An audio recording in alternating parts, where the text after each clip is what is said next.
Download aplikasi Tarbiyah Sunnah di handphone Anda. Tersedia di Google Play dan App Store. Bismillahirrahmanirrahim. Assalamualaikum warahmatullahi wabarakatuh. Alhamdulillahilladzi hadana li hadza wa ma kunna linahtadiya laula an hadana Allah. وأشهد أن لا إله إلا الله وحده لا شريك له إقرارا به وتوحيدا وأشهد أن محمدا عبده ورسوله صلى الله عليه وعلى آله وأصحابه وسلم تسليما مزيدا وبعد.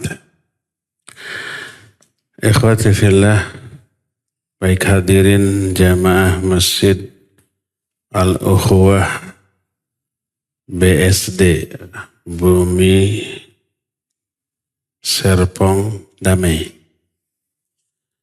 Banten, sudah keluar provinsi.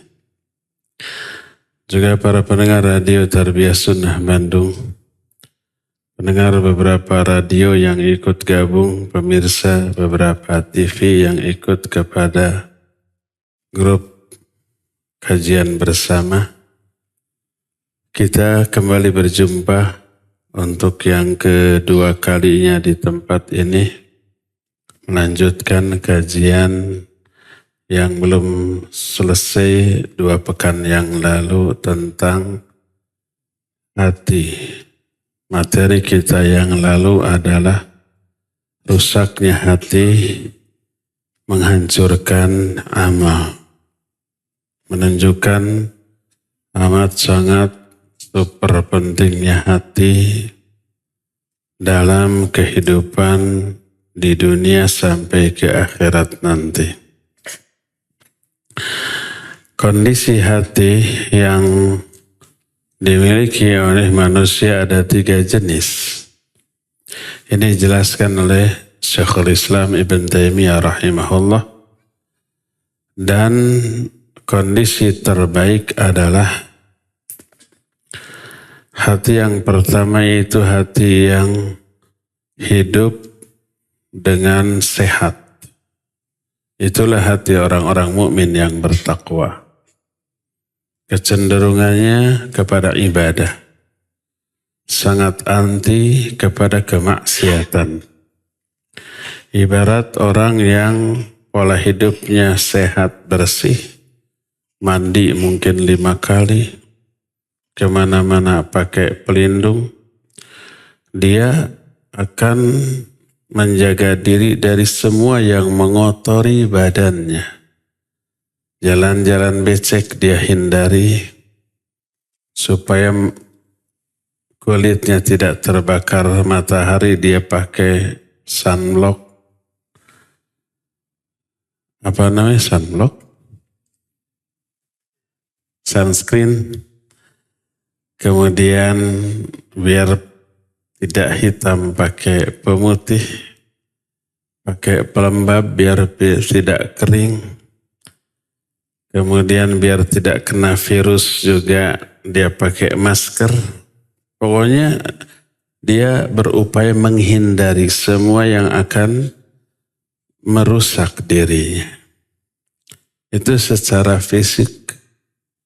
Orang yang pola hidupnya sehat seperti itu. Makan, dia hanya mengkonsumsi makanan-makanan yang menyehatkan. Tidak sekedar enak. Pahit nggak apa-apa, seperti paria. Mungkin di sini dikenal pare. Kalau di Bandung pare itu padi. Padi disebut pare. Pare yang pahit disebut paria. Atau jamu-jamuan, rimpang. Atau seperti sayur-sayuran hijau kayak gitu. Walaupun rasanya tidak begitu enak, kadang pahit, tapi tahu itu menyehatkan, dia lakukan. Walaupun enak, seperti bala-bala, gorengan-gorengan. tepung-tepungan, gula-gulaan, enak, manis, gurih, tapi merusak tubuh. Orang yang pola hidupnya sehat akan menghindari hal itu. Bagi seorang mukmin, jiwanya lebih penting daripada badannya.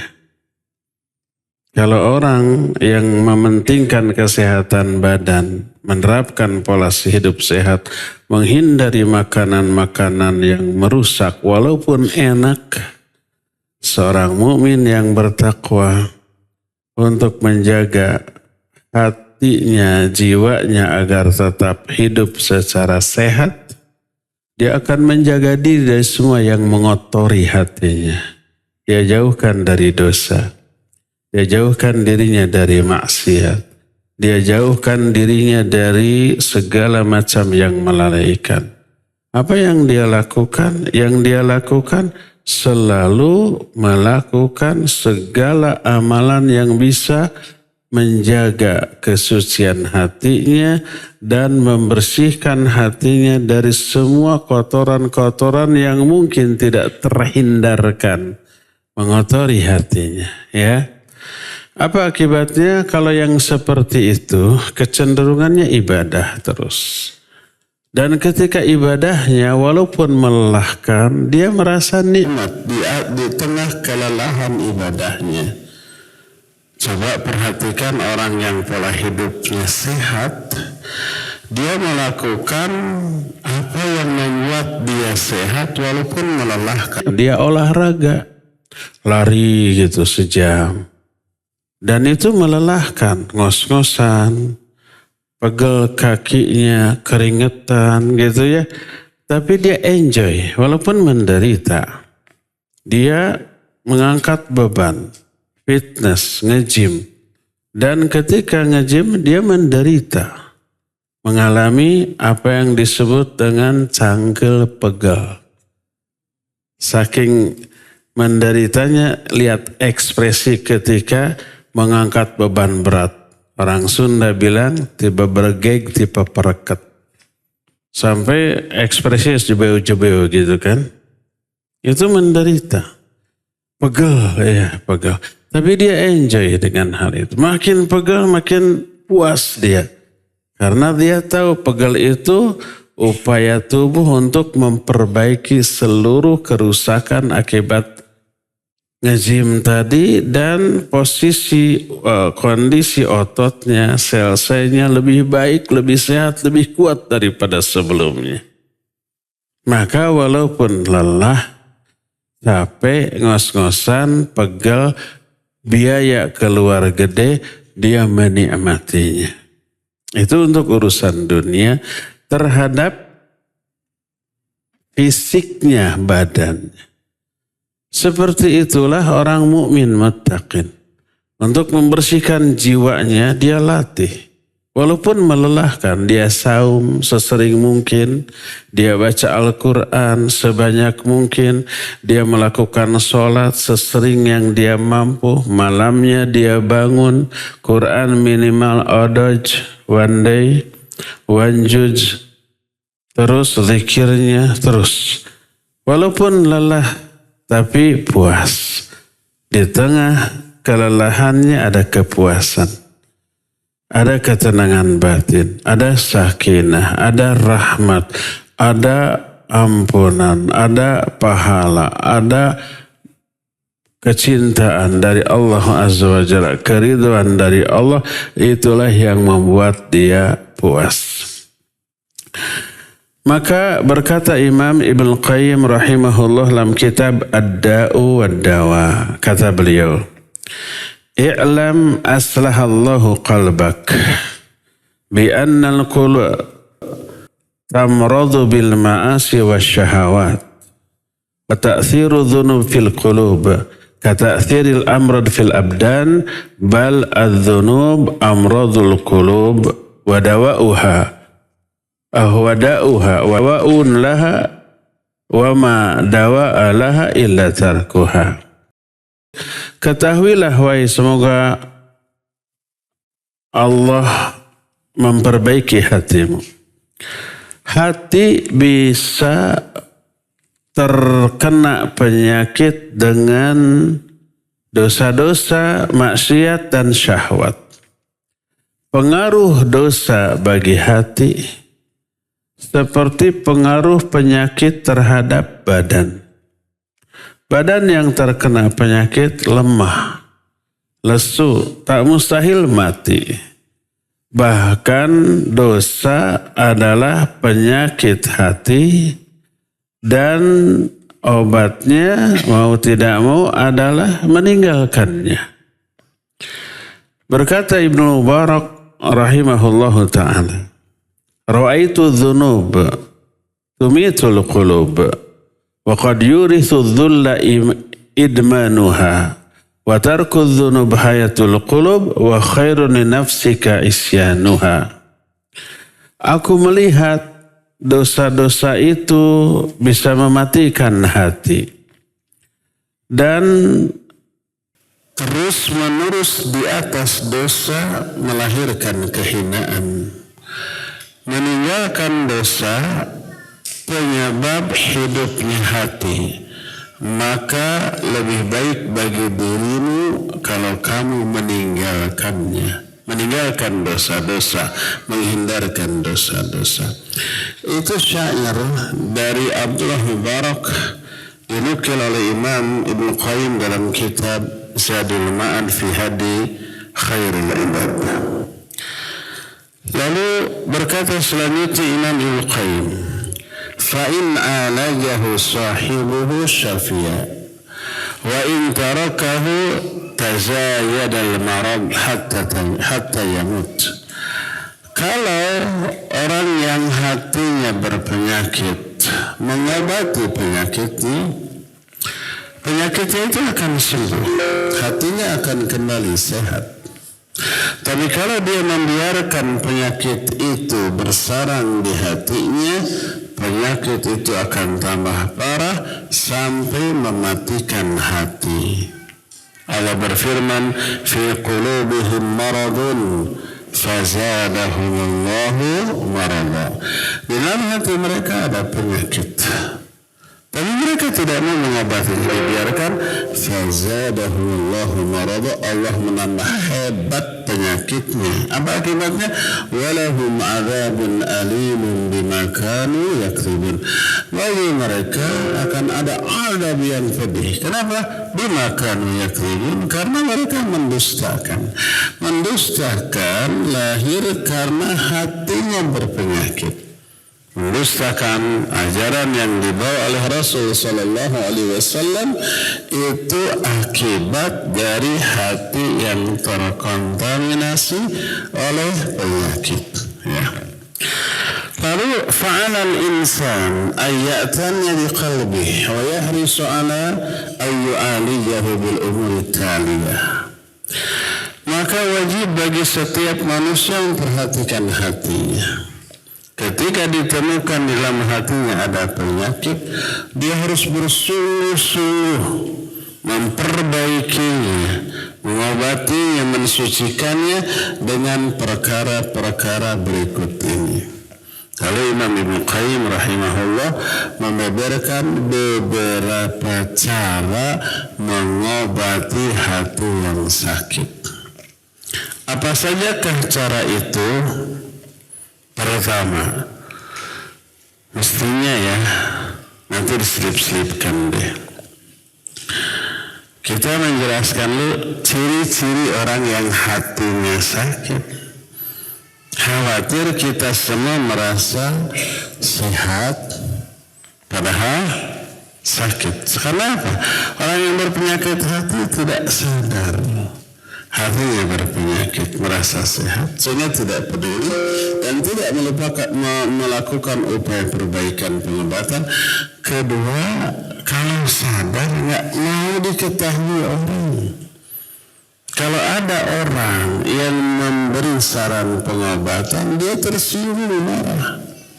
Itu perbedaan antara penyakit hati dengan penyakit badan. Kalau kita memiliki penyakit badan, kita ingin semua orang tahu, mendoakannya, melayatnya, ya. Dan ketika ditanya, senang. Apa penyakitnya? Umpamanya saya sesak nafas. Oh begini. Didoakan semoga sembuh. Terima kasih. Senang. Nah kalau penyakit batin mah gak mau ditanya. Gimana hasad kamu sudah sembuh belum? Atau tambah parah? Tersinggung gak kita? Tersinggung. Gimana penyakit kamu suka suudzon kepada orang? Buruk sangka. Dengki kepada orang. Itu penyakit batin. Orang tersinggung dengan itu. Gak mau diketahui, gak mau dikasih saran. Marah kepada orang yang memberi saran tersebut. Karena itulah para duat, para ustaz yang isi ceramahnya, dakwahnya sebenarnya obat bagi orang yang hatinya berpenyakit, maka banyak orang yang tersinggung dengan penjelasannya, merasa sindiran, merasa itu hinaan, merasa mengumbar aib, padahal nggak nyebut nama. Ustaz nggak kenal-kenal acan kepada mereka yang seperti itu, tapi kegeeran. Disangkanya itu nasihat sebagai hinaan atas dirinya, sindiran, cemoohan, makian kepada dirinya, maka marahlah ya. Nah jadi harus disadari beberapa indikasi orang terkena penyakit hati. Jadi tanda orang yang hatinya sehat apa? Yang kedua itu kan baru satu. Jenis hati yang kedua, hati yang hidup tapi terkena sakit. Kalau tadi hidup sehat, itulah orang-orang mukmin yang bertakwa. Kedua, hati yang hidup tapi sakit. Siapa mereka? Itulah orang Islam yang ahli maksiat. Dia hidup, makanya salat, makanya saum, makanya baca Quran, hadir ke pengajian. Tapi ada penyakit virus, bakteri, kuman yang masuk ke dalam hatinya. Apa akibatnya? Akibatnya hidup tapi lemah. Ibarat orang yang sakit badannya, maka lemah dia, ya. Diberi konsumsi yang enak, makanan nutrisi yang sehat, karena kondisi badannya yang sakit, makanan enak pun terasa pahit. Pernah di sini ada yang kena penyakit tipes, badannya demam gitu ya, dikasih makan, sebel, gak enak, pahit. Baru mencium aromanya aja udah mual, ingin muntah. Pernah? Apanya yang salah? Bukan makanannya, makanan yang enak. Bukan orang yang ngasih, tapi badannya sedang sakit. Nah, apa penyebab sakitnya? Tadi dosa-dosa, maksiat, kelalaian yang kita lakukan. Itu menyakit, ibarat virus, ibarat bakteri, ibarat kuman yang menggerogoti kesehatan badan kita. Kalau dibiarkan, lama-lama parah. Itulah yang terjadi pada diri ahli maksiat. Dia nggak mau mendengarkan dakwah, nggak mau dinasihati. Padahal nasihat dia butuhkan, padahal dakwah dia butuhkan. Tapi terasa pahit, terasa ibarat disindir, dihina, dipojokkan, divonis. Akhirnya benci kepada orang yang menasihatinya. Ya, nah itulah kondisi orang yang hidup hatinya tapi sakit. Ada beberapa tanda. Skip dulu. Nah ketiga yang paling parah. Yang semoga Allah Azza wa Jalla menghindarkan kita dari jenis hati yang ketiga. Rata-rata kita yang kedua ya. Yang ketiga mah hati yang mati. Itulah hati orang-orang kafir. Hati orang-orang yang ateis, yang musyrik, hati orang-orang yang menyembah kepada selain Allah Azza wa Jalla, hatinya mati, akalnya nggak jalan. Masa benda mati disembah? Masa sesama makhluk yang lemah disembah? Masa umpamanya dia meyakini Allah Azza wa Jalla pengatur alam semesta, tapi dia masih bergantung kepada orang-orang atau makhluk-makhluk yang hina. Kan otaknya sudah nggak jalan. Mati yang seperti itu. Karena mati nggak bisa menilai. Yang baik dinilai buruk, yang buruk dianggap baik. Yang sunnah dianggap bid'ah, yang bid'ah dianggap syariat. Dan seterusnya dan seterusnya ya. Orang seperti ini adalah pembenci setiap orang yang beriman dan beramal soleh dan mengolok-olok membenci mereka serta bersahabat dengan iblis dan bala tentaranya dari kalangan orang-orang kafir, orang-orang munafik dan yang sejenisnya ya. Inilah 3 jenis hati. Hati yang hidup secara sehat itulah hati orang-orang mukmin dan muttaqin.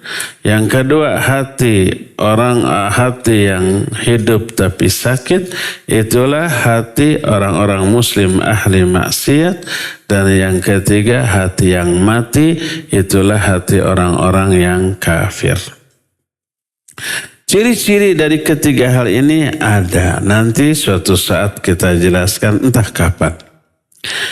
Fokus kita adalah bagaimana cara mensucikan hati, membersihkan hati, mengobati hati. Bila hati itu sudah kotor, sudah terkena penyakit, bahkan bagaimana menghidupkan hati bila hati itu sudah terkadung mati. Kita fokus kepada 2 ini. Ini yang lebih kita butuhkan. Maka berkata Imam Ibn Qayyim, fa'alal insan ayya'tani biqalbih wa yahrisu ala ayyu'alijahu bil umuri taliyah. Setiap orang hendaklah lebih memperhatikan kondisi hatinya dan bersungguh-sungguh untuk mengobati bila hatinya sakit dengan perkara-perkara berikut ini. Apa sajakah itu? Ada 4 poin. Ya. Ada bonus tambahan nanti 5 lah ke ikhwan ini. Awalan, yang pertama adalah qiraatul Qur'anil Karim wa tadabburuhu. Obat yang pertama adalah membaca Al-Quran dan mentadabburinya sehingga faham isinya. Kata beliau dalam kitab Syifa'ul Alil, Al-Quranul Karim Rabi'ul Qulub wa Shifa'us Sudur wa Nurul Basair wa Hayatul Arwah wa huwa kalamu Rabbil Alamin yastadi'u bihil abdu fi dhulumati syubuhati wa syahawat wa yata'azza bihi an kulli fa'itin wa yata'azza bihi an kulli musibatin wa yastasfi bihi min adwa'i qalbihi. Al-Quran itu penenang jiwa, obat bagi penyakit hati, cahaya bagi basirah kita. Apa basirah? Mata hati gitu aja ya. Kehidupan bagi ruh kita. Dia adalah firman Allah Rabbul Alamin. Dia cahaya yang menerangi kehidupan hamba dari kegelapan syubhat dan syahwat menuju cahaya iman yang terang benderang. Al-Quran itu cahaya bagi kita di 3 momen. Menyinari 3 hal. Hal pertama adalah tentu saja menyinari hati kita. Orang yang jauh dari Quran gelap hatinya. Makanya dia tidak tahu untuk apa dia hidup. Akhirnya naluri binatangnya muncul. Yang penting happy, yang penting senang selama hidup gitu. Nggak tahu tujuannya apa, yang penting bersenang-senang. Adapun orang yang paham Quran, dari Quran dia tahu untuk apa dia diciptakan. Untuk ibadah kepada Sang Pencipta. Ternyata alam jagat raya beserta isinya itu ada yang menciptakan. Dan kita diciptakan untuk beribadah kepada Sang Pencipta. Wa ma khalaqtul jinna wal insa illa liya'budun. Terus Quran menjelaskan bagaimana cara ibadah kepada Sang Pencipta. Kita yang memahami Islam kan jelas. Kita hidup awalnya diciptakan untuk menempati surga. Untuk itu kita diciptakan oleh Allah. Ketika bapak kita siapa? Adam dan Hawa diciptakan. Allah menyatakan, ya Adam, uskun anta wa zaujukal jannah. Adam, tinggallah kamu beserta istrimu di surga. Tempat tinggal pertama di surga Adam dan Hawa. Untuk anak turunan juga. Karena satu dan lain hal Adam Hawa diusir dari surga untuk menjalani hukuman hidup di dunia. Jelas gamblang. Kita hidup di dunia menjalani hukuman. Tapi Allah memberikan petunjuk. Fa imma ya'tiyannakum minni hudan famanittaba hudaya fala khaufun 'alaihim wa la yahzanun. Siapa orang yang mengikuti petunjukku, maka tidak ada ketakutan bagi dia dan tidak akan dia itu berduka cita. Ya, itu nanti Allah kasih petunjuk. Ini petunjuknya jelas Quran. Diberitahu kita diciptakan untuk ibadah kepada Allah.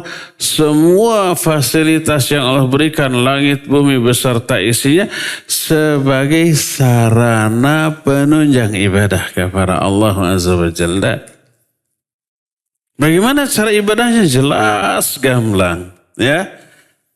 Nanti kita sementara hidup di dunia. Setelah mati masuk ke alam kubur sampai kiamat. Di alam kubur ada 3. Fitnah kubur, nikmat kubur, atau azab kubur. Kiamat terjadi, kita dikumpulkan di padang mahsyar. Kita dihisab, kita ditimbang, kita dibagi catatan amal. Kita melewati syirat sampai berakhir ke surga atau ke neraka. Jelas penjelasan Quran begitu gamblang. Selama hidup di dunia, tuntunan Al-Quran dan Sunnah begitu lengkap. Terang benderang. Ilmu itu menerangi hati, menerangi jalan hidup. Jelas tujuan kita akhirat. Dunia yang kita jalin sekarang itu sebagai momen, waktu, kesempatan untuk menumpuk-numpuk bekal untuk hidup di akhirat. Kita nanti harus mudik.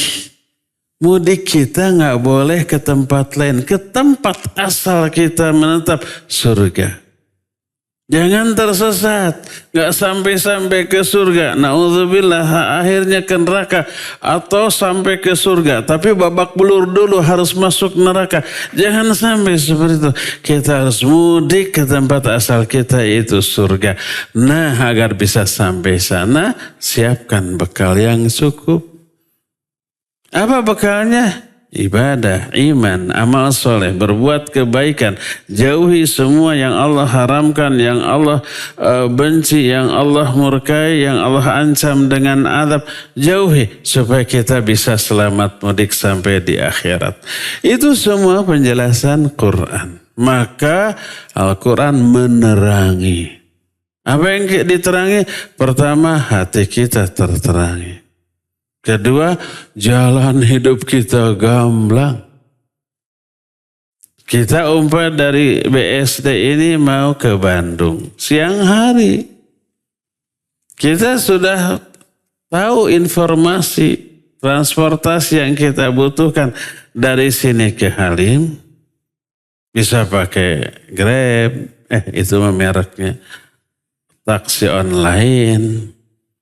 Bisa pakai bus. Bisa pakai apa? Jalan kaki juga bisa. Nanti dari Halim pakai wus ke sana. Turun bisa di Padalarang, bisa di Tegaluar. Kalau saya di Padalarang. Gamblang jelas ya. Di jalannya terang. Ada lubang kita hindari ya. Ada lampu merah kita berhenti dan seterusnya. Coba bayangkan kalau tidak ada rambu dari sini ke Bandung. Tol ada jalannya. Rambu-rambunya nggak ada, kan banyak belokannya. Kemana beloknya, kemana keluarnya. Nggak ada rambu, tersesat kita. Blank. Nah, coba bayangkan kita lagi di kamar di rumah. Tiba-tiba PLN mati. Gelap. Teka-tingari curug-curug acan. Apa artinya? Telunjuk sendiri pun nggak kelihatan. Dibelel-belel nggak kelihatan. Saking apa? Gelapnya. Kita tahu situasi rumah di mana letak meja, kursi, lemari. Dari kamar kita mau ke dapur mencari korek api, mencari lilin. Jalan. Bisa lari? Gak bisa. Tapi apa? Kakarayapan. Tapi apa kakarayapan teh? Meraba-raba. Jadi walaupun tahu kondisi, posisi meja, kursi, kejeduk ya, ke pojok meja sakit gitu. Terus sampai di dapur. Mencari apa? Korek dan lilin. Apa yang terjadi? Yang semestinya diambil nggak ketemu, yang tidak boleh disentuh malah keambil. Ini ternyata sambal. Nah gitu tak.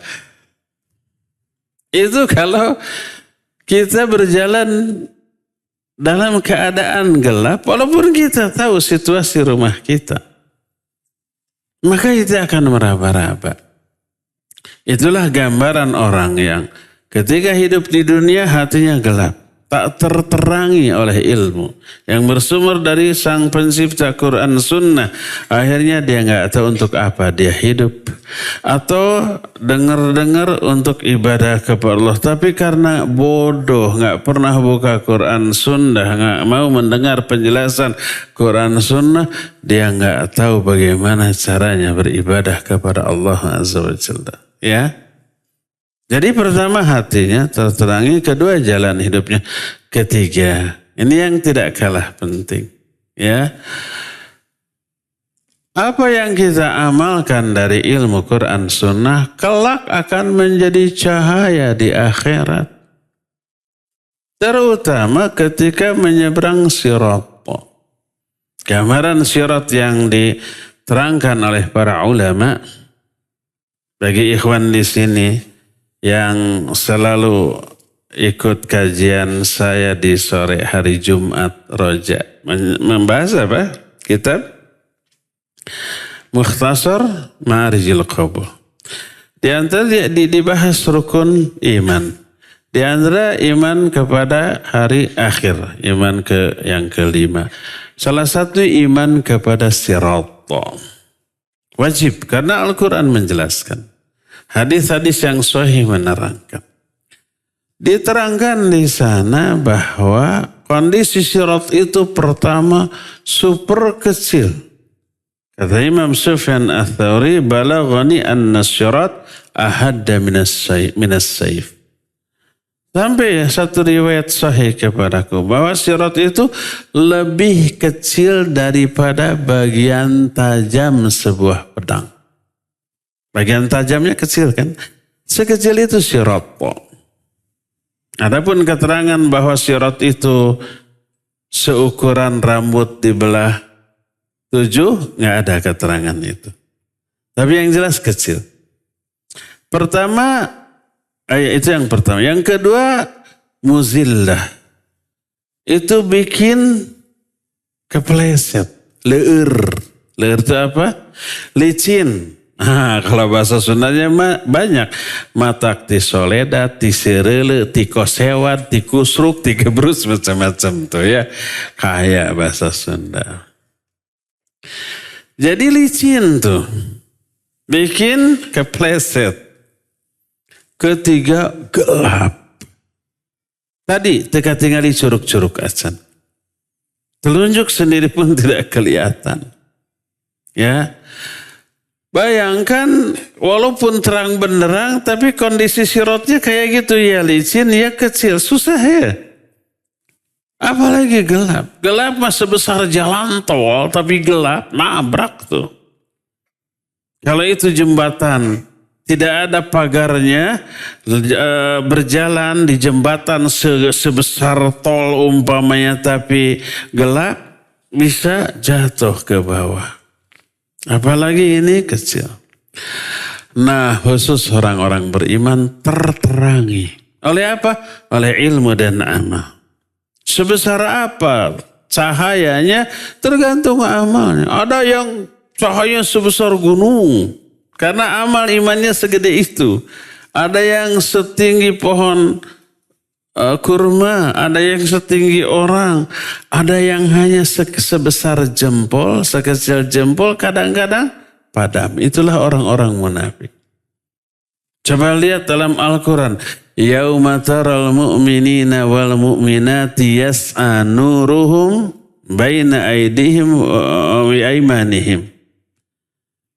Pada hari itu engkau lihat orang-orang mukmin dan mukminat, cahaya mereka itu begitu terang bersinar di depan mereka dan di kanan mereka. Adapun orang-orang munafik kecil keburu padam. Maka orang-orang munafik melihat cahaya orang-orang mukmin begitu terang benderang, mereka ingin ikut nebeng. Coba di ayat yang berikutnya Allah menyatakan, yauma yaqulul munafiquna wal munafiqatu lil ladzina amanu nzuruna naqtabis min nurikum qila irji'u wara'akum faltamisu nura. Pada hari itu orang-orang munafik dan munafiqat, munafik laki-laki perempuan berkata kepada orang-orang yang beriman, ungzuruna naqtabis min nurikum, tunggu kami ingin nebeng pada cahayamu. Tapi dikatakan qila irji'u wara'akum, kamu kembali ke belakang, faltamisu lahu nura, maka cari cahayamu sendiri, enggak dibolehkan. Dan orang-orang mukmin melihat orang-orang munafik itu cahayanya padam. Mereka berdoa, Rabbana atmim lana nurana waghfir lana. Ya Allah, sempurnakan bagi kami cahaya kami. Jangan sampai padam seperti orang-orang munafik itu. Ternyata Al-Quran, As-Sunnah yang difahami, diamalkan juga akan menjadi cahaya kelak pada hari kiamat. Cahaya dalam kehidupan di dunia bagi hatinya, cahaya dalam menjalani kehidupan sehingga terang benderang. Maka orang mukmin yang seperti ini akan terobati hatinya dari penyakit-penyakit yang merusaknya. Berfirman Allah dalam surah Yunus 57. Ya ayuhan nas, qad ja'atkum mau'idhatum min rabbikum wa shifaa'un lima fis sudur. Hai manusia, telah datang kepada kalian pelajaran dari Rabb kalian, juga obat bagi penyakit-penyakit yang ada di dalam dada. Kita lihat fungsi Al-Quran di dalam ayat ini disebut dua. Pertama mau'idhah, pelajaran. Kedua syifa, obat. Dalam surah Fussilat ayat 44 Allah menyatakan qul huwalilladzina amanu hudan wa syifa. Katakan oleh Muhammad, Al-Quran ini bagi orang-orang yang beriman merupakan petunjuk dan juga obat.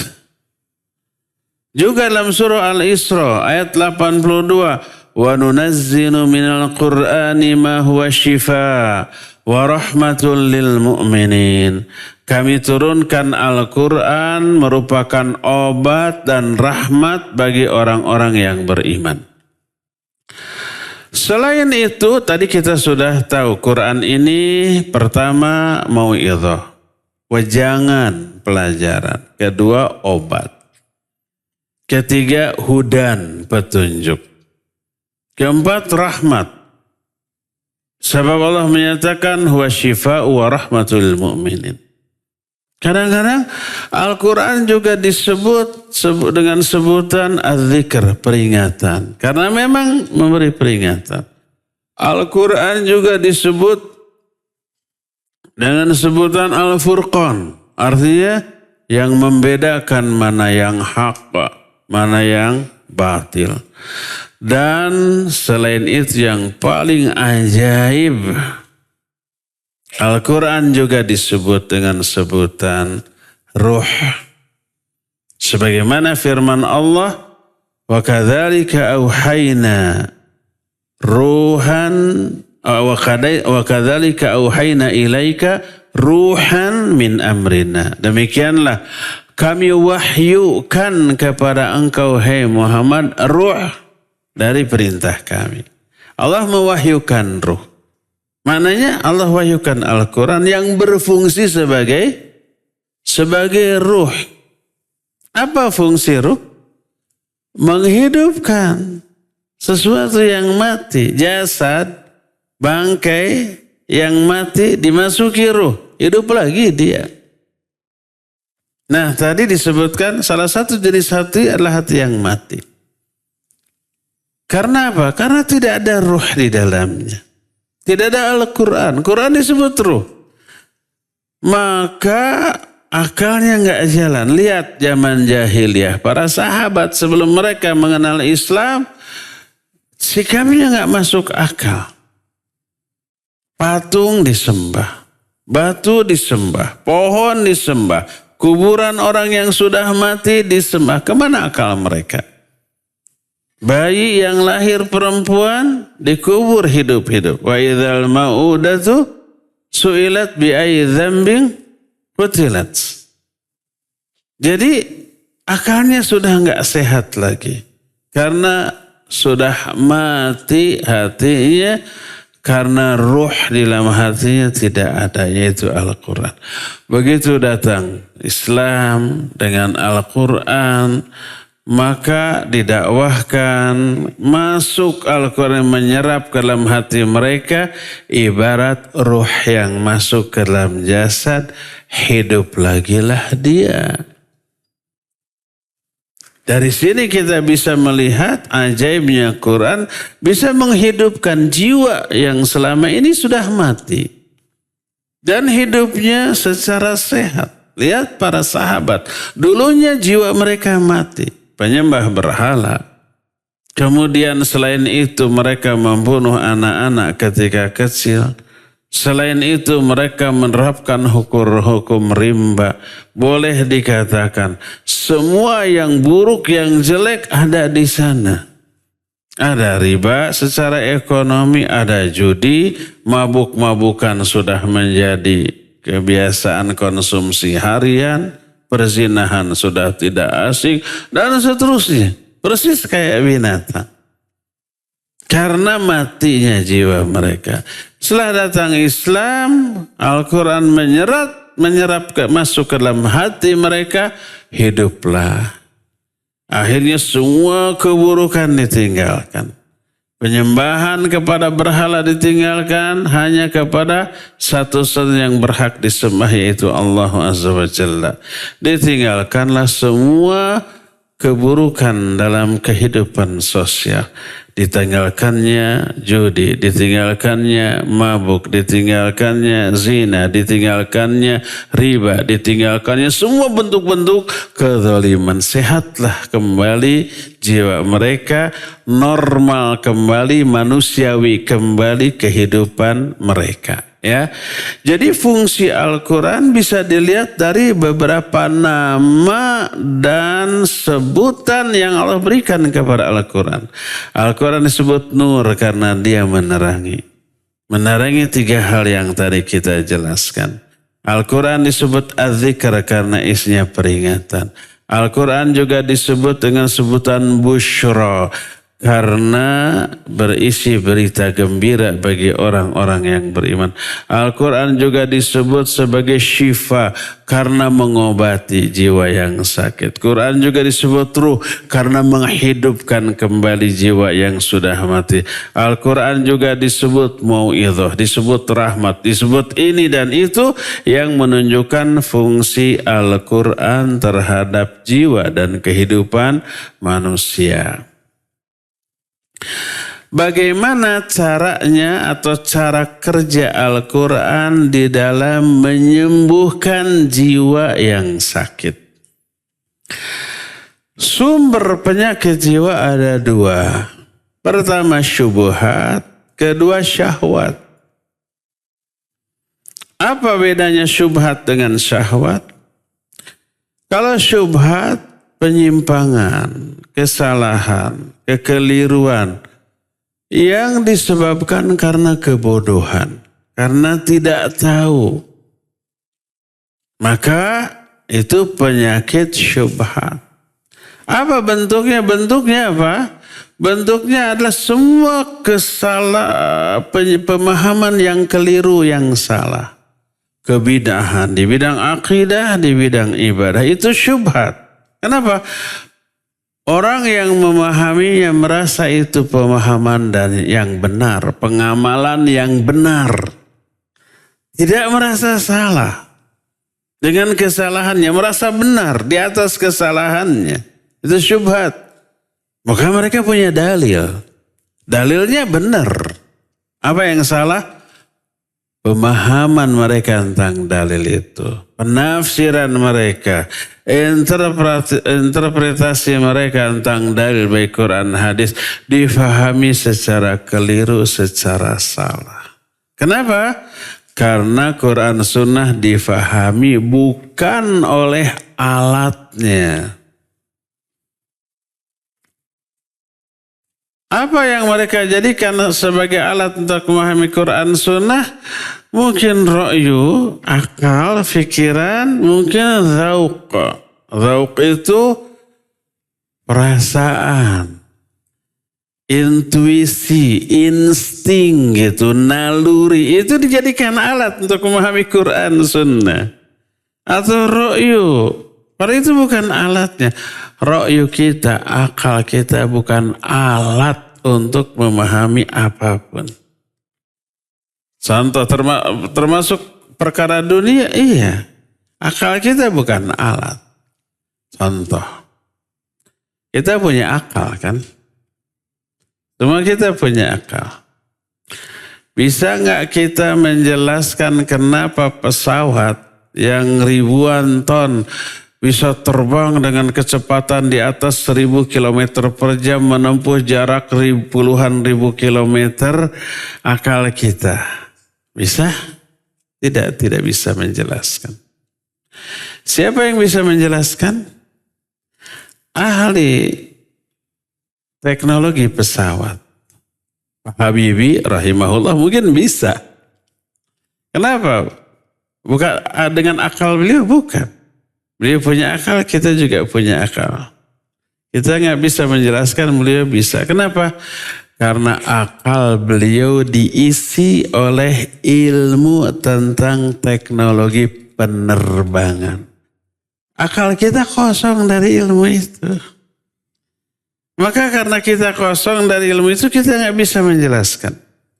Pak Habibie karena akalnya diisi dengan ilmu teknologi penerbangan, mesin pesawat terbang, bisa menjelaskan. Jadi alatnya itu akalnya atau ilmu? Ilmu.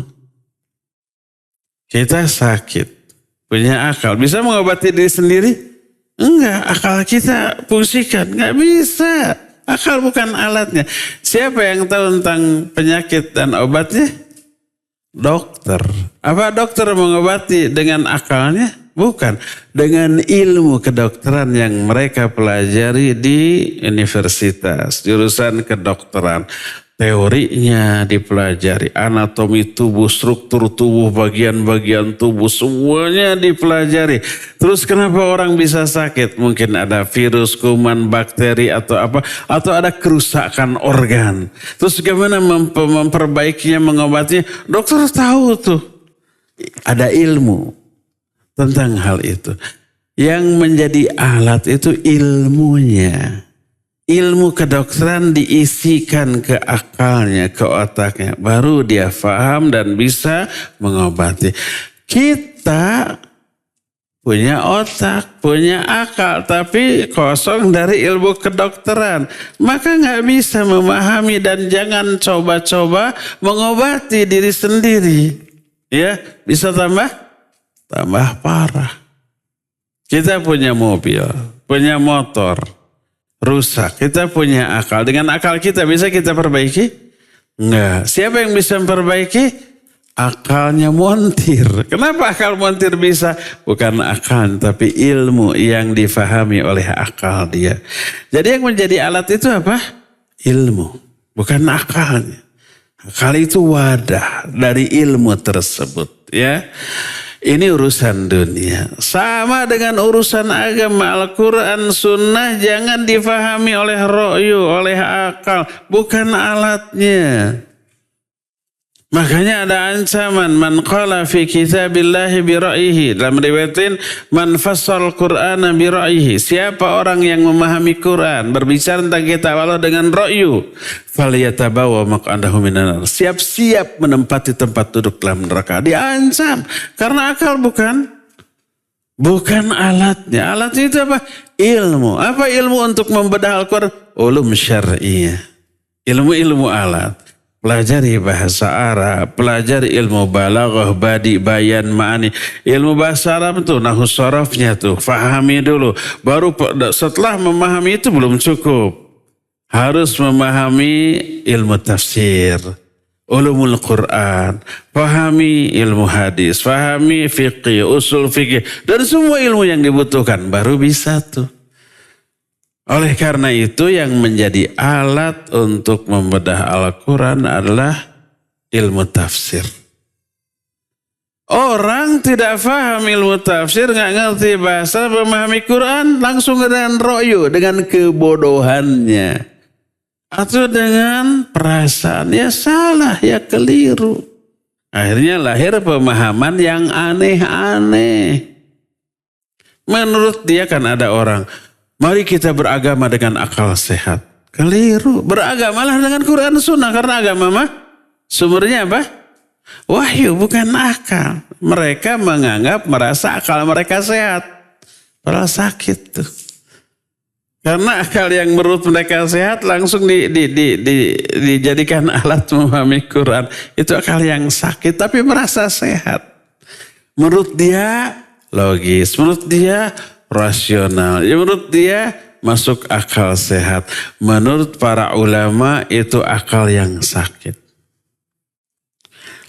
Saya nggak tahu saya pernah cerita di sini atau belum. Kalau belum saya ceritakan. Kalau sudah nggak apa-apa sekali lagi kan? Atau nggak di sini tapi di tempat lain tapi antum pernah mendengar rekamannya mungkin di TV, di radio, di YouTube gitu ya. Saya dulu pernah punya paman, rahimahullah sudah meninggal. Waktu ABG, saya berarti masih kecil. Paman saya punya borok di kakinya. Kata orang Sunda, jiih. Di Betawi ada si jiih. Tapi bukan nama. Jiih itu borok yang basah. Ke dokter. Oleh dokter tidak dikasih salep karena jiih, karena basah. Dikasih pil, tablet. Zaman baheula mah pilnya itu gede-gede, sama dengan koin gitu ya. Yang sudah beruban pasti tahu. Nah, kata dokternya 3 kali sehari makan. Teman saya sampai di rumah ngobrol sama nenek saya. Ibunya berarti. Saya dengar, kenapa mak ya? Yang bermasalah kaki borok tapi diobatinya itu diminum. Ngerti orang mah ku dokter. Nggak ngerti saya dengan dokter tuh. Apa kata nenek saya? Ya itu diminum nanti dari dalam diobati. Paman saya mikir lagi kalau diminum, pertama lama. Kedua mungkin disebarkannya tidak fokus ke boroknya, tapi kemana-mananya. Ya lama ya nggak fokus. Dia mikir, kalau memang ini obat, kenapa nggak langsung aja dikerukakan? Apa yang dia pikir? Dia gerus, dia taburkan ke lukanya. Masuk akal nggak? Ya, masuk akal dia. Kayaknya seperti rasional ya. Akhirnya sehari 3 kali dia gerus ditaburkan. Apa yang terjadi? Tambah parah. Sampai habis. Setelah habis datang lagi ke dokter. Dok, tambah parah. Obatnya habis. Berapa kali? 3 kali. Bingung. Betul dimakan? Enggak dimakan. Terus gimana? Digerus, diperlukan. Dasar belagug. Belagug itu tidak ada terjemahan. Diterjemahkan tuh kasar ya. Semacam tolol gitu. Bukan gitu cara kerja obat. Diterangkan juga kamu gak akan paham. Yang penting mah turuti aja dokter. Sudah gitu. Ini mau semua apa tidak? Mau. Tapi jangan mikir sendiri. Nah, coba lihat. Menurut dia rasional kan? Tapi dia tidak tahu cara kerja obat yang diberikan dokter. Karena itu dia ijtihad dengan kebodohannya. Ijtihad orang bodoh ngaco. Ya, akhirnya tambah parah. Untung itu urusan dunia. Bagaimana dengan urusan akhirat? Orang memahami Quran, sunnah langsung dengan otak, menurut dia masuk akal. Sangat rasional. Dia bilang akal sehat. Padahal sakit karena kebodohannya. Dan kebodohan adalah penyakit. Suatu saat ada seorang sahabat di perjalanan berdarah-darah terkena batu reruntuhan berdarah. Sudah berdarah-darah sakit, malamnya mimpi basah. Junub dia. Pas mau sholat subuh dia bingung. Harus mandi, tapi kalau mandi lukanya parah. Dia nanya kepada para sahabat, ada enggak rukhsah untuk saya? Dispensasi untuk tidak mandi? Kata para sahabat, enggak. Kamu harus mandi. Karena imannya kuat dia mandi. Mati. Karena penyakitnya parah. Sampai berita ini kepada Rasul SAW, lalu beliau menyatakan, qatalahumullah. Mereka telah membunuhnya. Limadza lam yas'alu? Fa inna ilajal ayyi as-su'al. Kenapa mereka tidak bertanya dulu? Karena obat bagi kebodohan adalah bertanya.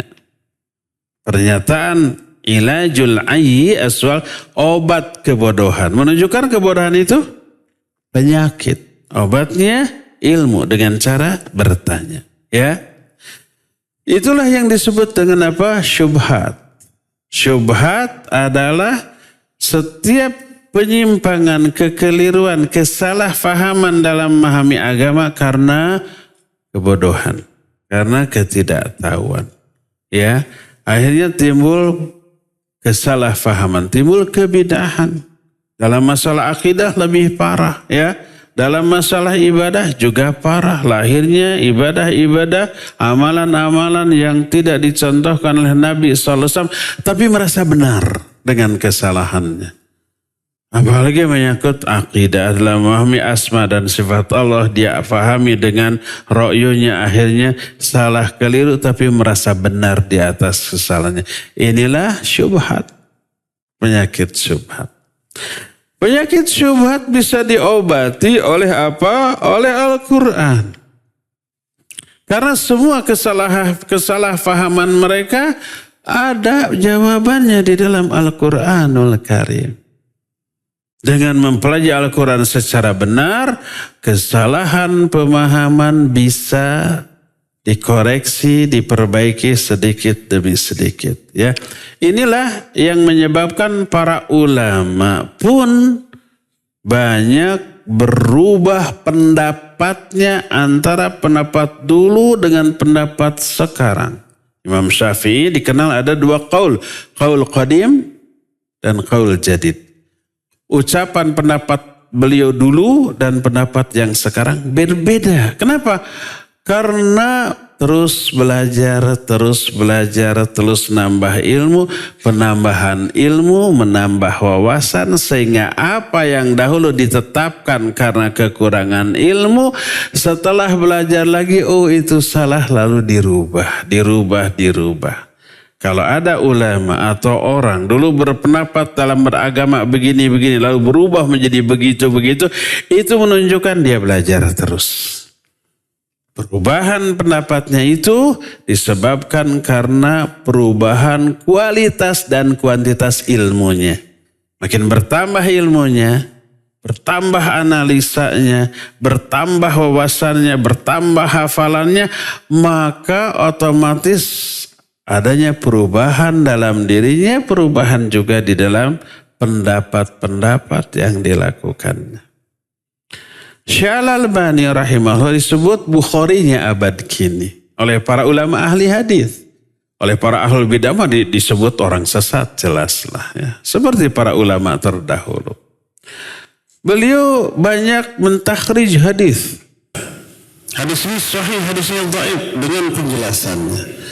Tapi karena terus belajar, banyak perubahan. Dulu saya mendhaifkan hadis ini, sekarang ternyata sahih.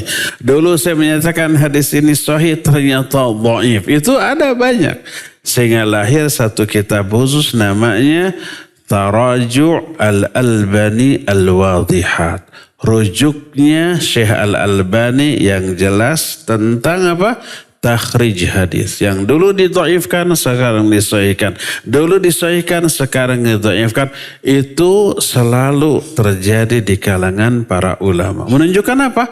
Setiap saat belajar terus.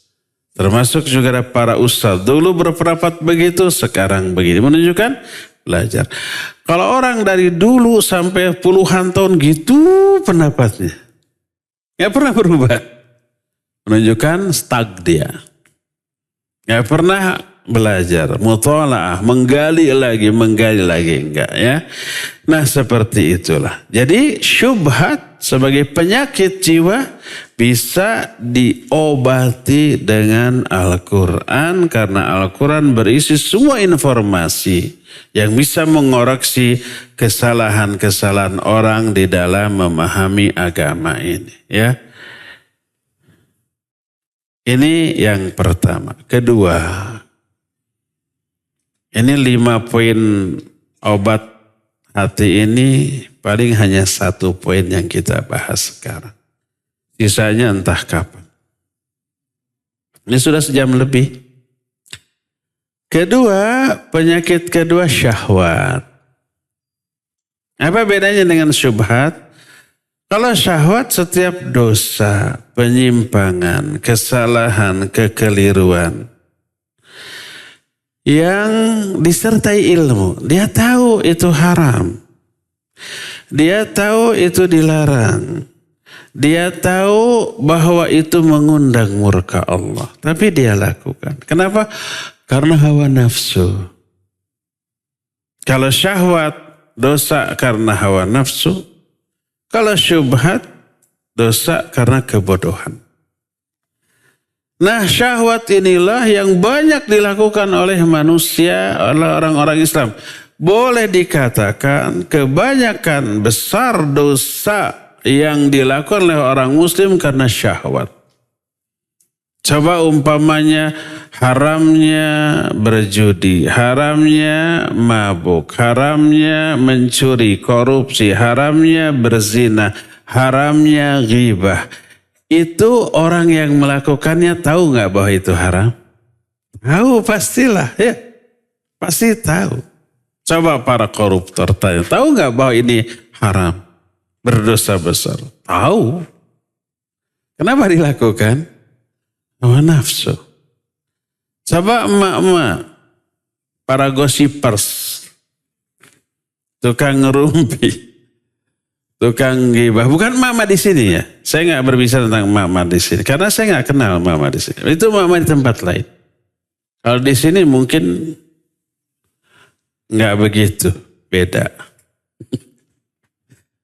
Atau siapa tahu pelopornya. Tahu nggak ghibah itu haram, dosa? Tahu. Kenapa dilakukan? Asik. Makanya acara TV yang paling tinggi ratingnya apa? Acara ghibah. Judulnya macam-macam, isinya sama. Ada gosip, infotainment, apa lagi?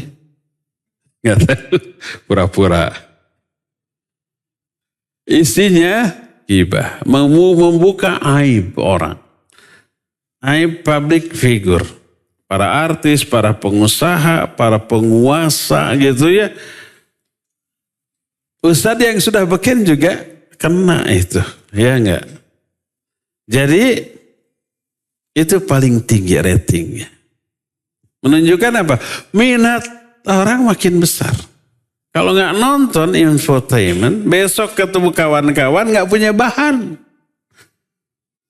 Nggak akan seru, nggak akan bisa berperan. Diem aja gitu. Akhirnya dianggap ketinggalan zaman. Tahu nggak bahwa itu dosa? Tahu. Kenapa dilakukan? Ada kesenangan di sana. Itu hawa nafsu. Itu syahwat. Ya. Tanya ke pemabuk, tanya ke pezina. Sampai-sampai ada wanita pezina diwawancara rajin tahajud, rajin saum sunnah. Ketika ditanya, kenapa rajin tahajud, rajin saum sunnah, tapi rajin juga tiap malamnya menjual diri. Dia bilang apa? Semoga dengan saum ini banyak pelanggan. Niatnya sudah keliru, sudah salah. Suatu saat, entah belasan tahun yang lalu, saya dari Bandung ke Cilegon. Pakai bus apalah gitu. Terakhir dari Bandung jam 10 malam. Sampai ke Cilegon itu sekitar jam 2 atau jam 3. Sudah janji itu sama ikhwan panitia. Dijemput di tempat Nampaknya ketiduran dia. Sampai sana saya turun gak ada yang jemput. Ditelepon gak diangkat. Di SMS waktu itu belum ada WA, belum ada internet. Nggak dijawab, kayaknya ketiduran nih. Untung saya punya alamatnya. Akhirnya ada tukang ojek, saya samperin ke alamat ini. Tahu. Ojek ini baru saya menurunkan penumpang perempuan. Dia cerita, Pak Haji katanya. Saya barusan sudah... Kan saya penampilannya begini, jadi sebut haji. Menisiganu aneh. Saya barusan nganter perempuan dari tempat hiburan malam, dari hotel. Saya antar ke tempat kosnya. Sampai ke tempat kosnya, dia tidak langsung bayar, suruh saya masuk dulu gitu. Disediain kopi, jangan Victor dulu. Terus saya lihat dia mandi, kemudian dia sholat tahajud Pak Haji. Gimana ya Pak Haji, diterima nggak tahajudnya tuh? Tuh bayangkan. Ternyata dia ditanya, kok Mbak sholat tahajud habis gitu? Saya tobat. Setiap malam saya tobat. Sebab besok malam mau kerja lagi, tobat lagi gitu. Jadi dia suka ibadah. Bukan hanya sholat yang 5 waktu, tahajud juga dia lakukan. Nah, dia tahu zina itu haram. Tapi kenapa dia lakukan? Itu karena hawa nafsu. Itu yang disebut dengan apa? Syahwat. Ini penyakit yang kedua. Penyakit kedua juga ini bisa diobati oleh Quran dengan cara apa? Difahami, dipelajari, dibaca, difahami, dipelajari, berakhir diamalkan. Kenapa?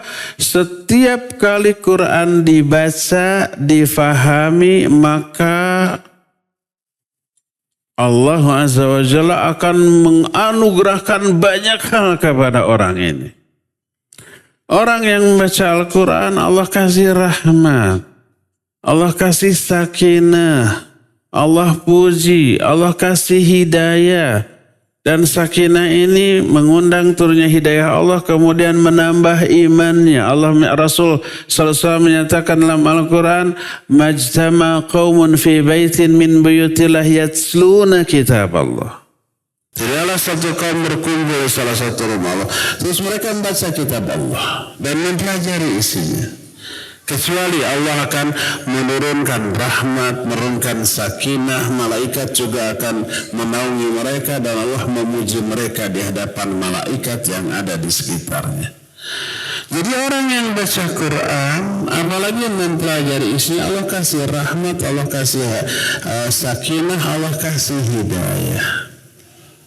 Maka dengan baca Al-Quran, tiba-tiba hatinya terbuka, terterangi, muncul keinginan untuk beribadah, muncul keinginan untuk sholat, muncul keinginan untuk infak dan sedekah, muncul keinginan untuk beramal soleh yang lainnya. Itu efek dari membaca Al-Quran, mengundang turunnya hidayah dari Allah Azza wa Jalla, dan itu menambah iman. Coba perhatikan Al-Quran. Surah Al-Fat ayat yang keempat, Allah menyatakan, Huwaladzi anzala sakinata fi qulubil mu'minin liyazdadu imanan ma'imanim. Dialah Allah yang telah menurunkan sakinah kepada hati orang-orang mukmin untuk menambah iman mereka dari iman yang sudah ada sebelumnya. Jadi membaca Al-Quran, mempelajarinya, memahaminya, apalagi mengamalkan, mengundang turunnya hidayah dari Allah. Hidayah ini mendorong dia untuk beriman, beramal soleh, mendorong dia untuk menjauhi dosa dan maksiat. Inilah obat bagi penyakit syahwat.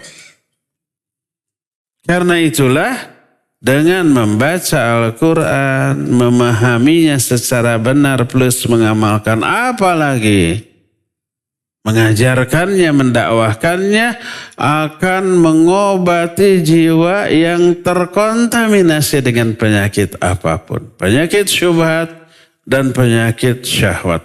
Penyakit syubhat yang diakibatkan karena kesalahan dalam memahami agama akan terluruskan, terkoreksi dengan belajar Al-Quran secara benar.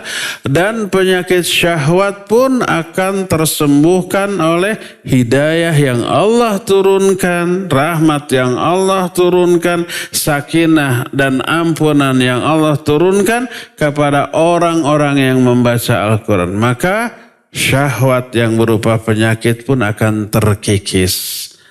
Akhirnya sembuh sama sekali.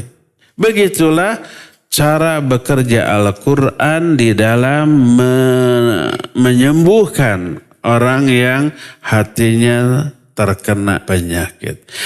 Inilah obat yang pertama. Cara mengobati hati, mensucikan hati.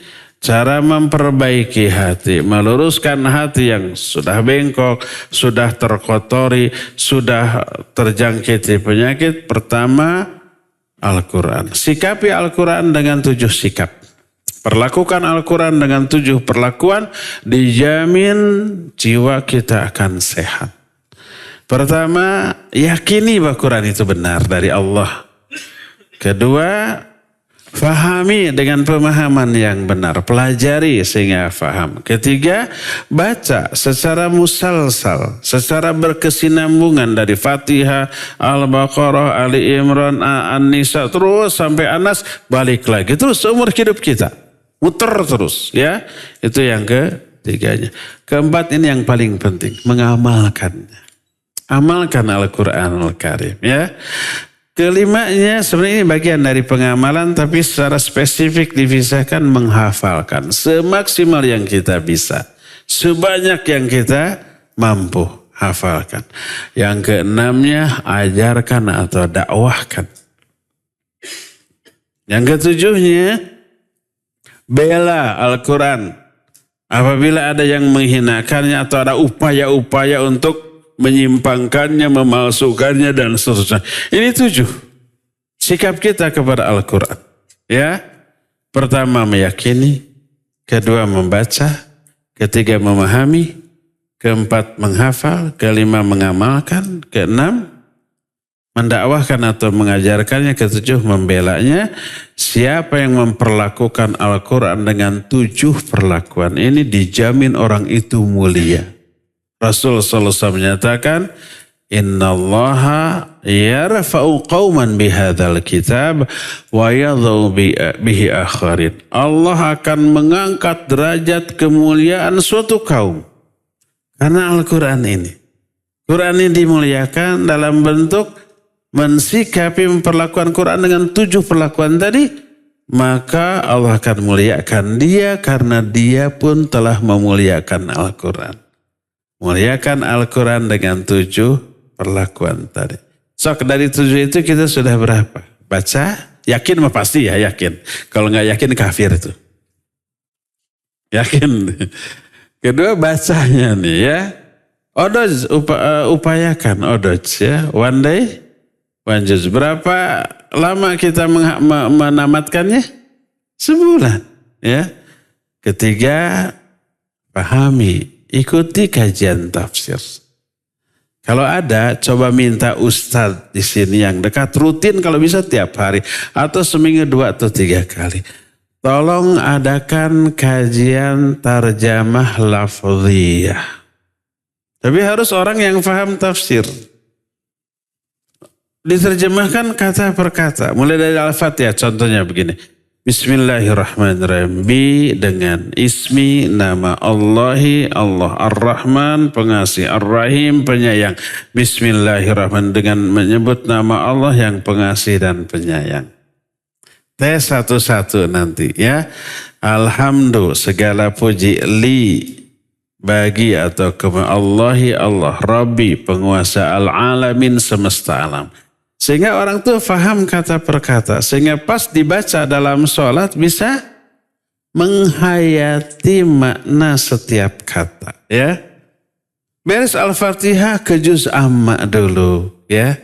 Yang sering kita baca dalam sholat. Terus beres juz amma kita ke doa-doa sholat. Dari mulai iftitah itu kan banyak. Allahumma ba'in baini wa baina. Allahumma ya Allah ba'in jauhkanlah. Baini antara aku wa baina khataya dan antara kesalahanku. Terus begitu. Jadi kita bisa menghayati kata per kata. Menambah kekhusyuan di dalam sholat. Menambah kekhusyuan ketika membaca Al-Quran. Tidak perlu tadi Al-Fatihah sampai An-Nas. Nanti setelah selesai pertengahan Al-Baqarah juga kesananya kita bisa sendiri. Karena apa? Banyak kata-kata yang diulang. Sampai beberapa halaman dari surah Al-Baqarah itu kosakata kita tentang Al-Quran itu sudah banyak. Kesananya bisa sendiri nanti ya. Nah coba adakan seperti itu ya. Perlakukan Al-Quran dengan cara yakini, baca, fahami, hafalkan, amalkan, dakwahkan dan bela. Orang yang seperti itu dijamin oleh Allah akan dimuliakan. Inilah obat pertama bagi hati yang sakit, yaitu membaca Al-Quran atau mentadaburinya. Sudah habis waktunya, nggak ada untuk tanya jawab. Tapi bolehlah dikasih bonus 1-2 menit untuk tanya jawab. Wa sallallahu ala nabiyina Muhammadin wa ala alihi wa ashabihi wasallam.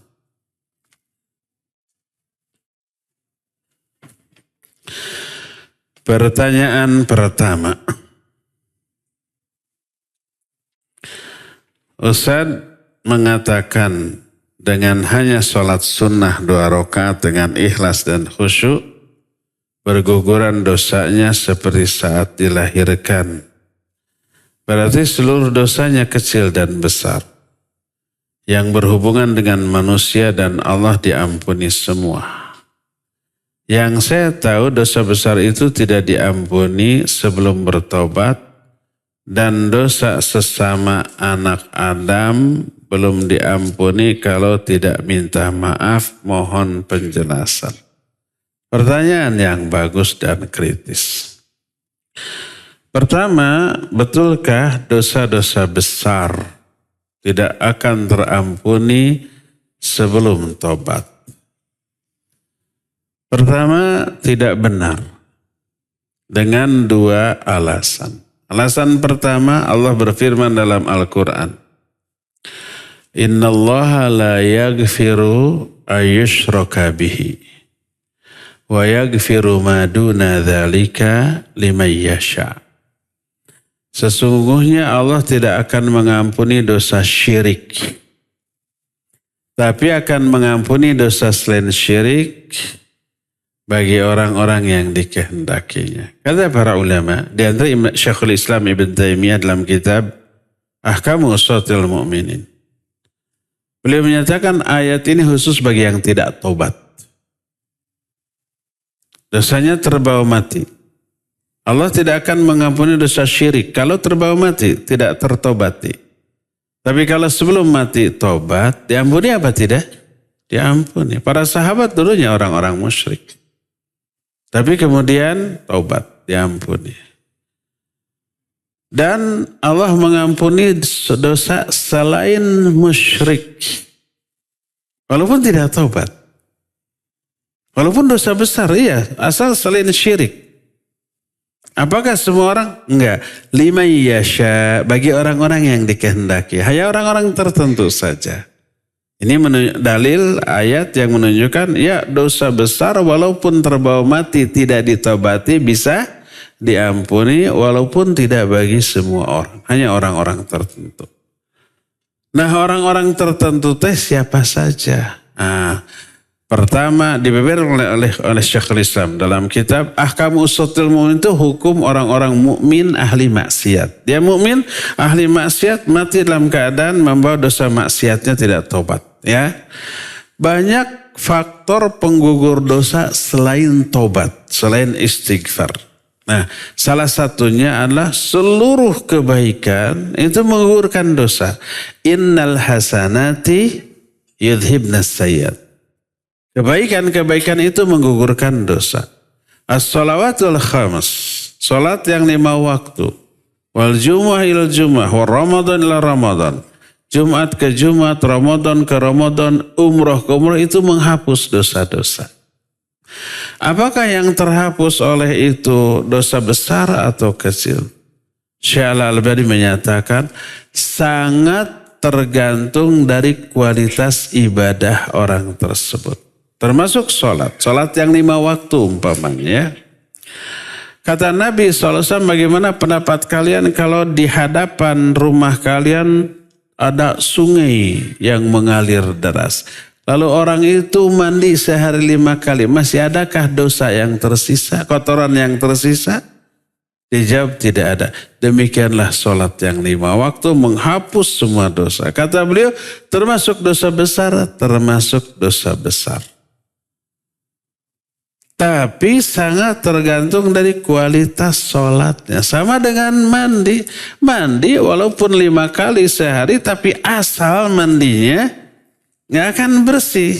Ya enggak? Lebih baik sekali tapi bersih banget. Gitu ya.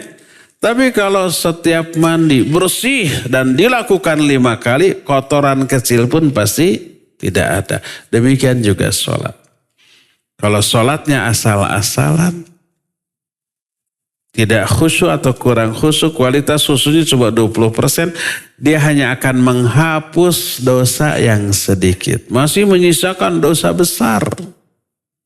Tapi kalau kualitas sholatnya betul-betul luar biasa, ya ikhlas, ya khusyuk dari awal sampai akhir, ya mutaba'ah, ya di awal waktu, ya berjamaah bersama imam di masjid. Dari segala aspek berkualitas, maka ini akan menggugurkan lebih banyak dosa dibanding orang yang sholatnya kualitasnya buruk.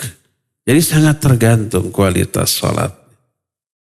Kalau kualitas sholatnya buruk banget, walaupun sholat fardu, fawailul lil musallin alladzina hum an sholatihim di'adzab. Kalau kualitasnya buruk, tidak menghapus dosa malah nambah dosa, ya. Tapi kalau sholatnya luar biasa bagus, dia akan menghapus banyak dosa, termasuk dosa besar, iya. Kalau kualitas sholatnya bagus. Tapi kalau kualitas sholatnya setengah bagus, dia sholatnya hanya menghapus dosa-dosa kecil. Dosa besarnya tidak terhapus. Karena kualitas sholatnya tidak mampu menghapus dosa besar tadi, ya. Ini yang pertama. Kedua, kemarin dijelaskan sholat sunnah syukur wudhu 2 rakaat menghapus semua dosa, termasuk dosa besar. Dan ini diisyaratkan oleh pernyataan seperti bayi yang baru dilahirkan oleh ibu. Menunjukkan dosa besar juga nggak ada. Dosa kecil nggak ada, apalagi dosa besar. Seperti bayi, ya. Apa maknanya tadi? Kualitas sholatnya. Walaupun sholat sunat, kualitasnya hebat, bisa sehebat itu efeknya. Itu yang pertama. Kedua, ini pun indikasi sholat 2 rakaat yang khusyuk bisa mengundang turunnya hidayah Allah kepada dia untuk bertobat dari dosa-dosa besarnya. Ada mekanisme, ada prosedur. Orang berdosa besar, lalu dia sholat dengan sekhusyuk-khusyuknya, lalu karena sholatnya Allah anugerahkan hidayah untuk bertobat dari dosa besar tadi. Ini 2 penjelasan para ulama tentang hal itu. Wallahu a'lam. Sudah, jangan lagi pertanyaan. Satu orang satu aja ya.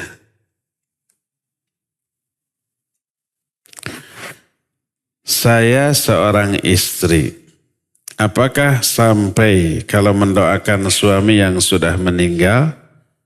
Kalau suami sudah meninggal bukan istri lagi. Maupun orang tua, saudara, sanak saudara, apakah sampai doa tersebut? Ada harus dibedakan antara dikabulkannya doa dengan sampainya pahala orang yang hidup kepada orang yang sudah mati. 2 hal yang berbeda. Pertama, kalau kita yang masih hidup mendoakan orang yang mati, apakah bermanfaat? Sangat bermanfaat. Bagi siapa? Bagi kita yang mendoakan dan bagi mayit yang didoakan. Kalau doa kita dikabul, ya Allah ampuni si fulan yang baru meninggal. Doa kita dikabul, diampuni dosanya. Ya Allah berikan rahmat kepada saudara saya yang baru meninggal. Turun rahmat. Ya Allah bebaskan dia dari azab kubur. Dikabul, dibebaskan dia dari azab kubur. Dan disyariatkannya orang hidup mendoakan orang yang mati ditegaskan dalam Al-Quran dan hadis yang sahih. Al-Quran menyatakan, ya, walladzina ja'u min ba'dihim yaquluna rabbana ighfir lana wa li ikhwanina alladzina sabaquna bil iman wa la taj'al fi qulubina ghillan lil ladzina amanu rabbana innaka ra'ufur rahim. Dan orang-orang yang datang setelah mereka. Ini dalam surah Al-Hasyr dijelaskan kehidupan para sahabat yang luar biasa. Setelah sahabat wafat, walladzina ja'u min ba'dihim, orang-orang yang datang terkemudian, yaitu tabi'in. Tabi'in berdoa, Rabbana gfir lana, ya Allah ampuni dosa-dosa kami. Wali ikhwanina alladzina sabaquna bil iman, dan orang-orang yang sudah mendahului kami dalam iman. Sekarang sudah tidak ada, sudah mati. Para sahabat, ampuni juga mereka ya Allah. Ini menunjukkan doa orang yang hidup bagi orang yang mati bermanfaat bagi orang yang mati. Terus ketika orang mati kita sholatkan, isi sholatnya doa. Allahumma gfirlahu warhamhu wa'afi wa'fu anhu dan seterusnya. Ini doa orang yang hidup kepada yang mati. Kalau enggak sampai, kalau enggak manfaat, ngapain ada doa itu untuk mayit? Ya, Nabi SAW di setiap sholat Jumat di khutbah kedua selalu berdoa, Allahumma gfir lil mu'minina wal mu'minat wal muslimina wal muslimat al ahya'i hum wal amwat. Ya Allah ampuni mukminin, mukminat, muslimin, muslimat, baik yang masih hidup atau yang sudah mati. Didoakan. Ya, karena itulah doa orang yang hidup kepada yang mati insya Allah bermanfaat. Baik itu orang tua atau saudara atau suami ke istri ke suami atau bahkan ke orang yang tidak ada hubungan, tapi kita bersahabat, berkawan, bahkan yang tidak kenal. Ketika kita masuk pekuburan, dianjurkan kita berdoa, Assalamualaikum ya ahla diyar minal mu'minina wal muslimin wa inna insyaallahu bikumul lahiqun. Itu orang yang dikuburkan di sana kita nggak kenal, nggak tahu, tapi kita salam, dan salam itu doa, ya. Dibolehkan, sangat dibolehkan, dianjurkan mendoakan orang yang sudah mati dan insya Allah bermanfaat. Bukan sampai doanya, tapi bermanfaat. Itu pertama. Kedua, kalau umpamanya kita menghadiahkan pahala amalan bagi orang yang sudah mati. Kita beramal, pahala dari amal ini kita hadiahkan ke orang yang sudah mati. Sampai enggak pahala ini? Mungkin ini maksudnya ya. Ya, para ulama ikhtilaf dan para ulama ahlus sunnah membahas dalam masalah akidah. Di antara Imam At-Tahawi dalam kitab Syarah, dalam kitab Al-Aqidah At-Tahawiyah ada satu bab dengan judul Ihda'us Tsawab, menghadiahkan pahala. Pada asalnya boleh dan disyariatkan. Karena itulah hadis-hadisnya sahih. Ada seorang sahabat berkata, ya Rasulullah, ibuku sudah mati. Ya, afatasaddaqu anha, boleh nggak saya bersodakoh atas nama ibu saya? Kata Nabi SAW, ya boleh. Terus, fa'ayu sodakotin a'jabu ilaik. Sodakoh apa yang paling kau sukai ya Rasulullah? Beliau menyatakan syaqil ma, yaitu memberi air ke orang. Akhirnya sahabat ini membuat sumur, setelah airnya keluar disodakohkan, hadhi sodakoh an ummi, ini sodakoh atas nama ibu saya. Sampai enggak pahalanya? Sampai, kata Nabi SAW, sampai pahalanya. Ya, seorang bapak mau mati wasiat ke anaknya, kalau saya mati bebaskan 100 budak. Lalu mati. Kakaknya, anak sulungnya membebaskan 50 budak. Dia menyuruh adiknya, kamu bebaskan lagi 50 lagi. Karena ayah kita mewasiatkan itu. Apa kata adiknya? Enggak. Sampai saya bertanya dulu kepada Rasul SAW. Takut, khawatir. Kata orang Sunda mah, hanas. Ini enggak ada terjemahannya. Hanas dilakukan, ternyata enggak boleh naon hanas tanya. Sudah terkadung dilakukan, ternyata tidak boleh. Khawatir begitulah. Akhirnya orang ini datang kepada Rasul sallallahu alaihi wasallam. Apa kata Nabi alaihi wasallam? In kana musliman aw muwahhidan. Kalau orang tuamu, bapakmu itu seorang muslim atau ahli tauhid, fatasaddaqtum anhu. Lalu kamu bersedekah atas nama dia. Au hajjaztum, atau kamu saum. Atau kamu berhaji atas nama orang, au sumtum, atau kamu saum. maka pahalanya sampai kepada dia dan sampai kepada kamu. Ini hadisnya sahih riwayat Imam Bukhari Muslim dan dinukil oleh Syekh Al-Albani dalam kitab Ahkamul Janais yang menunjukkan ya bisa sampai pahala. Tapi tidak semua ulama sepakat. Imam Syafi'i menyatakan tidak akan sampai. Tapi yang doyan hadiah pahala rata-rata ngaku mazhab Syafi'i. Padahal Imam Syafi'i menyatakan tidak sampai. Wallahu a'lam bishawab.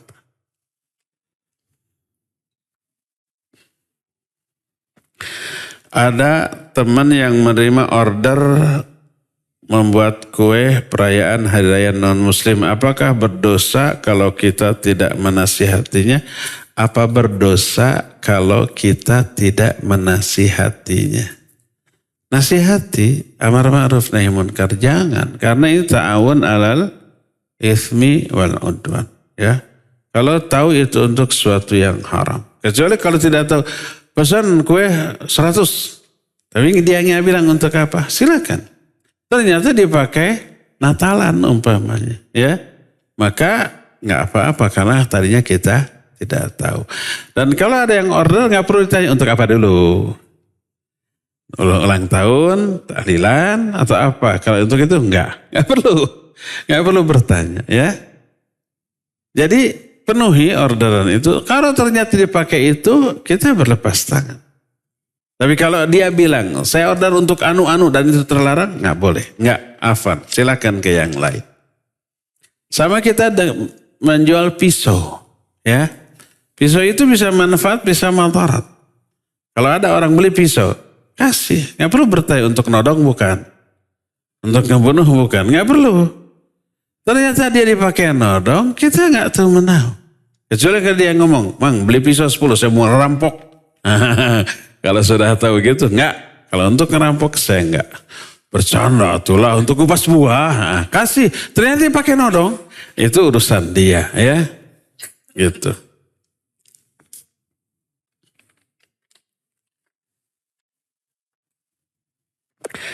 Apakah ada keutamaan seorang menikahi janda anak 2 dan mohon nasihatnya? Khawatir ada ekornya nih. Iya, ada keutamaan tentu saja ada. Menikahi siapapun, gadis ke janda tanpa anak atau janda beranak, ada keutamaan, ada tentu saja ya. Apa keutamanya? Pertama itu ibadah. Yang kedua ada aspek menolong kalau dia itu memang butuh pertolongan. Semakin gede kebutuhannya, lalu kita tolong semakin besar pahalanya ya. Apakah janda anak 2 pasti kalau dinikahi lebih gede pahalanya daripada gadis? Belum tentu, tergantung sikon. Kalau janda anak 2 itu mandiri kaya raya ya, tidak butuh suami, menikahinya mungkin bukan menolong dia, tapi nyalindung kagelung. Apa itu? Nyalindung kagelung itu seorang lelaki yang enggak punya apa-apa menikahi janda kaya hanya ingin nitip hidup. Namanya apa? Nyalindung kagelung. Tulis. Belum tentu ada dari ustadz lain kayak gini. Jadi nggak ada unsur menolongnya, malah menolong diri sendiri. Tapi ada gadis, dia umpamanya fakir, miskin, orang tuanya juga susah gitu ya, kesusahan hidupnya, kita menikahinya. Dengan menikahinya dia menjadi lebih sejahtera. Ya itu bisa lebih gede pahalanya. Tapi kalau kondisinya sama, janda anak 2 butuh, gadis juga butuh, maka menolong janda anak 2 lebih besar pahalanya karena lebih gede kadar pertolongan yang kita berikan kepada dia ya. Terakhir, sebentar lagi adzan asar. Udah ini. Ya, Berarti udah yang barusan terakhir cukup sampai di sini. Semoga Allah Azza wa Jalla mempertemukan kita kembali di masa yang akan datang. Subhanakallahum bihamdik asyhadu an la ilaha illa anta astaghfiruka wa atubu ilaik walhamdulillahi rabbil alamin. Wassalamualaikum warahmatullahi wabarakatuh.